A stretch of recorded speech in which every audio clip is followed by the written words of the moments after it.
ഈ ദിവസങ്ങളിലൊക്കെ ലത്തീൻ ക്രമത്തിലെ സുവിശേഷ വായന യൂദാസിനെ കുറിച്ചുള്ളതായിരുന്നു. ഇന്നത്തെ വായനയിൽ മത്തായിയുടെ സുവിശേഷം 26-ാം അധ്യായം 14 മുതൽ 25 വരെയുള്ള വാക്യങ്ങളിൽ യേശു തന്നെ ശിഷ്യന്മാരോട് പറയുന്നുണ്ട്, ഒരാൾ എന്നെ ഒറ്റിക്കൊടുക്കുമെന്ന്. അപ്പോൾ യൂദാസ് ചോദിക്കുന്നു, ഗുരു, അത് ഞാനാണോ എന്നാണ്. യൂദാസിനും യേശുവിനും വ്യക്തമായിട്ടറിയാം 30 വെള്ളിക്കാശം കീശയിലിട്ടുകൊണ്ടാണ് അയാൾ അന്ത്യത്താഴം കഴിക്കാൻ വന്നിരിക്കുന്നതെന്ന്. എന്നിട്ടും ഒരു കൂസലില്ലാതെ അയാൾ 12 പേരോടുമൊപ്പം യേശുവിൻ്റെ അടുത്തിരിക്കുകയാണ്.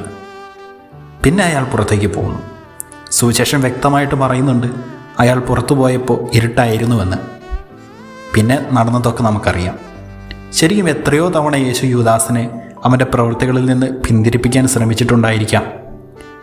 തെറ്റ് ചെയ്യുമെന്നുറപ്പിച്ചാണ് അയാൾ യേശുവിനോട് കൂടെ നടന്നത്. ബട്ട് സ്റ്റിൽ അവന് സാധ്യതയുണ്ടായിരുന്നു. ഒറ്റിക്കൊടുത്തതിന് ശേഷവും അയാൾ യേശുവിനെ ഒന്ന് നോക്കിയിരുന്നെങ്കിൽ ഞങ്ങളുടെ ജോർജ് ബലിപാടത്തച്ഛൻ പറഞ്ഞതുപോലെ ഇന്നൊരു പക്ഷേ ഏറ്റവും ആദരിക്കപ്പെടുന്ന, നമുക്കെല്ലാവർക്കും റിലേറ്റ് ചെയ്യാൻ കഴിയുന്ന ഒരു പരമവിശുദ്ധനായിട്ട് അയാൾ ലോകമെമ്പാടും കൊണ്ടാടപ്പെട്ടേനേന്ന്. യൂദാസ് നമുക്കൊരു പാഠമാണ്. തെറ്റ് ചെയ്യുമെന്നുറപ്പിച്ചാൽ പിന്നെ ദൈവത്തിന് പോലും നമ്മളെ രക്ഷിക്കാൻ പറ്റിയല്ല എന്നുള്ളൊരു പാഠം.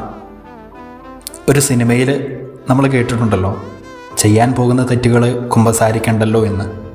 നമ്മുടെ വലിയ പരാജയം അതാണ്, തീരുമാനിപ്പിച്ചുറപ്പിച്ച് വെച്ചിരിക്കുന്ന തെറ്റുകൾ. നാളെ പെസഹായാണല്ലോ, വിശുദ്ധ കുർബാന സ്ഥാപിച്ച ദിനം. ഒറ്റിക്കൊടുത്തവനെയും തള്ളിപ്പറഞ്ഞവനെയും തനിച്ചാക്കി പോയവരെയും ഒക്കെ അടുത്തിരുത്തി മുറിച്ച് നൽകിയ ദിവസമാണ്.